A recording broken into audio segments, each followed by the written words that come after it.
Olá, boa noite, seja bem-vindo. Câmara dos Deputados salva mandato do deputado Glauber Braga, mas impõe suspensão por 6 meses. Senado aprova projeto antifacção com alterações e texto retorna à Câmara. Justiça Federal suspende benefícios vitalícios de Jair Bolsonaro enquanto o ex-presidente estiver preso. O JR está no ar. Oferecimento Bradesco. Em 2026, o que é mais valioso vem primeiro. A Câmara dos Deputados decidiu não cassar, mas suspendeu por 6 meses o mandato do deputado Glauber Braga, do PSOL do Rio de Janeiro. A Jaqueline Frison está no plenário da Câmara dos Deputados e traz os detalhes ao vivo. Oi, Jaque, boa noite.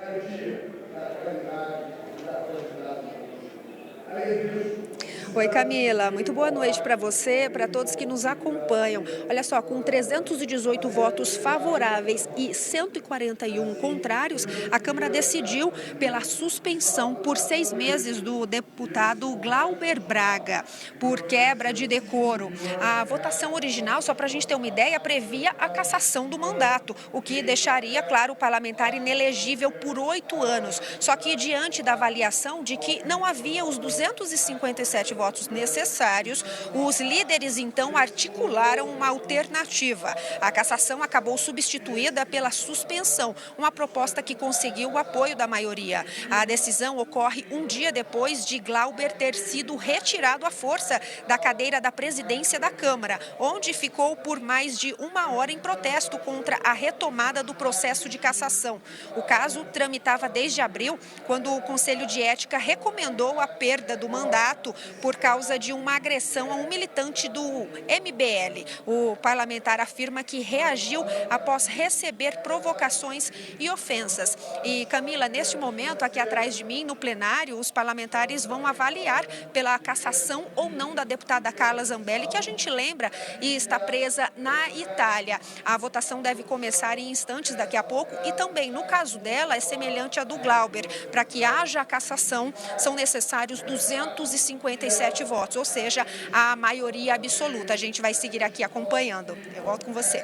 Continua comigo, Jaque, porque a gente quer falar sobre o projeto antifacção, né, que cria o marco legal de combate ao crime organizado. Jaque, o texto agora volta para a Câmara, é isso?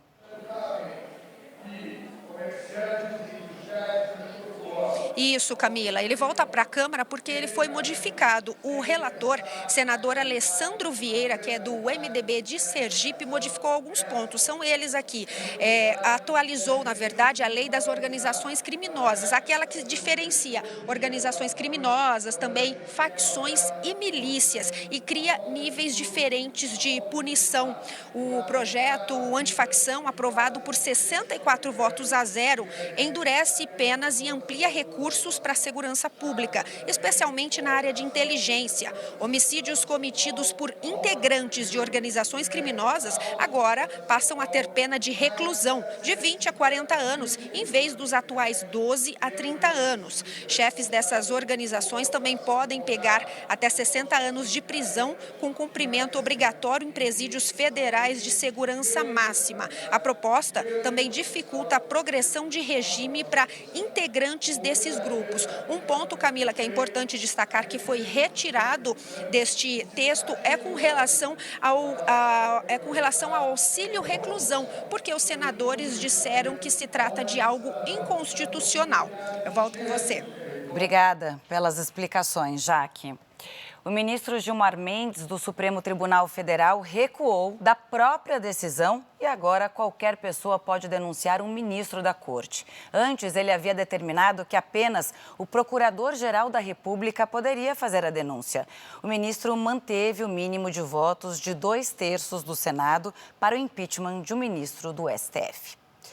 A Caixa Econômica Federal voltou a permitir a contratação de mais de um financiamento imobiliário pela mesma pessoa. A regra estava suspensa desde novembro do ano passado por falta de recursos. A retomada atende a uma demanda do mercado de construção civil e amplia alternativas para famílias e investidores na compra de um segundo imóvel, mesmo que já tenham um contrato ativo. O financiamento pode ser feito para pagamento em até 35 anos. A Justiça Federal em Minas Gerais determinou a suspensão dos benefícios vitalícios do ex-presidente Jair Bolsonaro, isso enquanto ele estiver preso. Vamos então a Belo Horizonte com o Pablo Nascimento. Pablo, boa noite. Na prática, explica pra gente o que isso significa. E Camila, boa noite. Boa noite também para você que acompanha o Jornal da Record. Essa decisão ela tem relação a benefícios que o ex-presidente Jair Bolsonaro tem pelo fato de ocupar essa posição de ex-presidente. Ela está relacionada, por exemplo, a 2 servidores que são usados como motorista, carros oficiais, 4 servidores para segurança e também 2 assessores. A medida atende a um pedido do vereador de Belo Horizonte, Pedro Rousseff, do PT, que alegou que a estrutura é incompatível com a condição de preso do ex-presidente. Bolsonaro segue preso na Polícia Federal, em Brasília, após ser condenado no processo de tentativa de golpe de Estado. Os advogados de Bolsonaro ainda não se manifestaram sobre essa decisão. Lembrando que, na última terça-feira, a defesa de Jair Bolsonaro acionou o Supremo Tribunal Federal para pedir uma prisão domiciliar humanitária. E, de acordo com a Casa Civil da Presidência, de janeiro a novembro deste ano, os benefícios ao ex-presidente custaram cerca de R$ 994 mil. Camila. Quase R$1 milhão, né, Pablo? Obrigada, viu? Boa noite para você. E um dia depois de deixar a prisão, o deputado estadual Rodrigo Bacelar decidiu se afastar temporariamente da Assembleia Legislativa do Rio de Janeiro. O pedido de licença de 10 dias foi protocolado nesta quarta-feira. A licença vale até o início do recesso parlamentar em 19 de dezembro. O presidente afastado da Alerj justificou que a licença é para tratar de assuntos pessoais. Bacelar ficou preso na Polícia Federal por 6 dias e agora cumpre prisão domiciliar com o uso de tornozeleira eletrônica, acusado de vazar informações de uma operação contra o ex-deputado estadual TH Joias. Os trabalhadores da Petrobras aprovaram uma greve nacional a partir da próxima segunda-feira. A gente vai conversar com Leonardo Ack, que acompanha a situação e tem todos os detalhes para a gente. Né, Léo? Boa noite para você. Oi, Camila, boa noite para você, boa noite a todos. Olha, a decisão foi tomada após a apresentação pela companhia de uma segunda contraproposta do acordo coletivo de trabalho. E segundo a Federação Única dos Petroleiros, o novo documento não avança nos 3 pontos centrais das negociações. A solução para os planos de equacionamento de déficit da Petros, que impactam diretamente a renda de aposentados e também pensionistas. Melhorias no plano de cargos e salários com recomposição garantida e a chamada pauta pelo Brasil soberano, que defende a manutenção da Petrobras como empresa pública. Agora, em nota, a Petrobras informou que respeita o direito de manifestação dos empregados e, em caso de necessidade, adotará medidas de contingência para garantir a continuidade das atividades. Camila. Obrigada, Léo.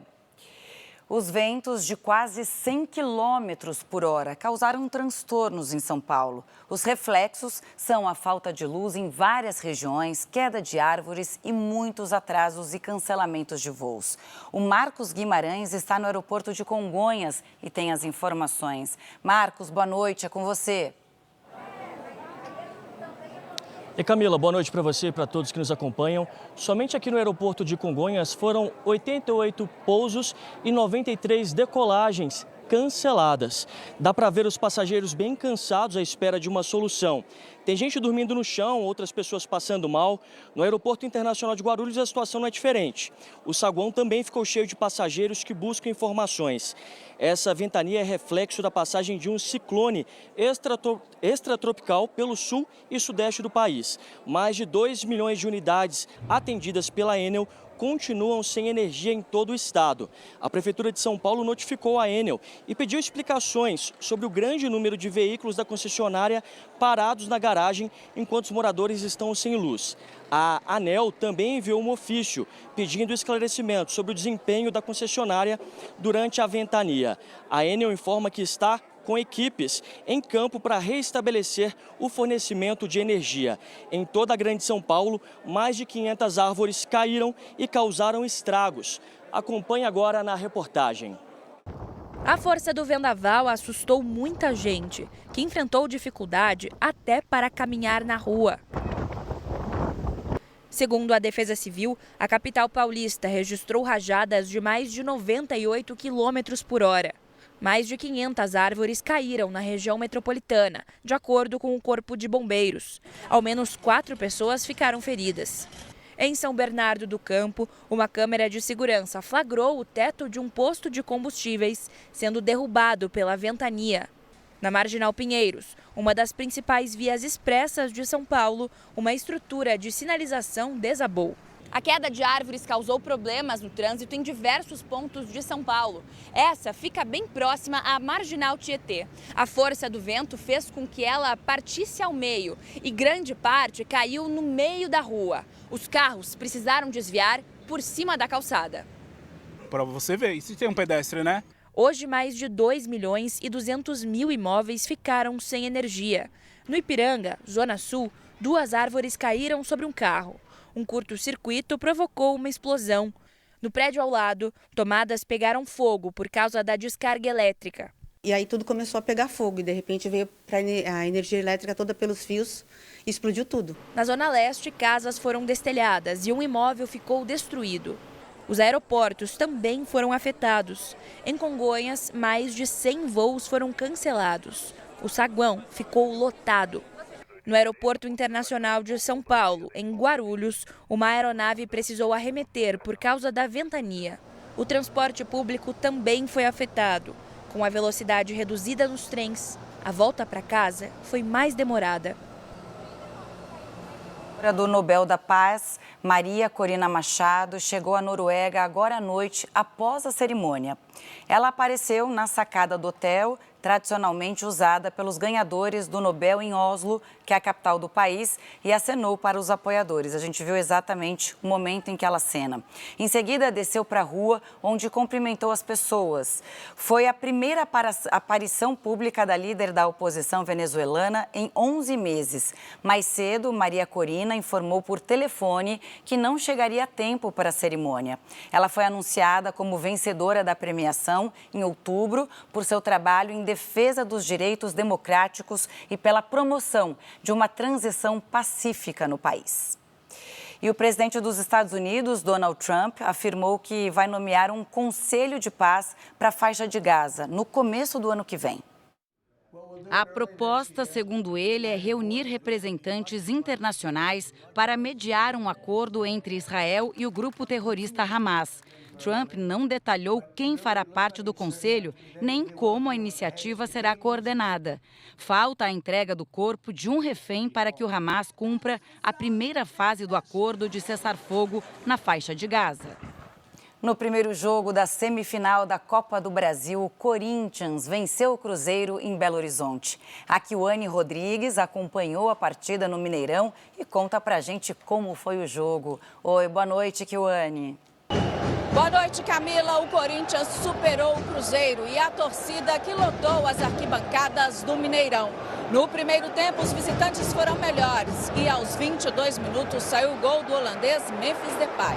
No segundo tempo, o Cruzeiro foi para cima em busca do empate, criou algumas chances, mas o Corinthians soube segurar a pressão. Final 1-0. Agora o Corinthians joga pelo empate na Neoquímica Arena, em São Paulo, no próximo domingo, para chegar a mais uma final da Copa do Brasil. Camila? Obrigada. E este foi o Jornal da Record. Você fica agora com Fala que eu te escuto. Ótima noite.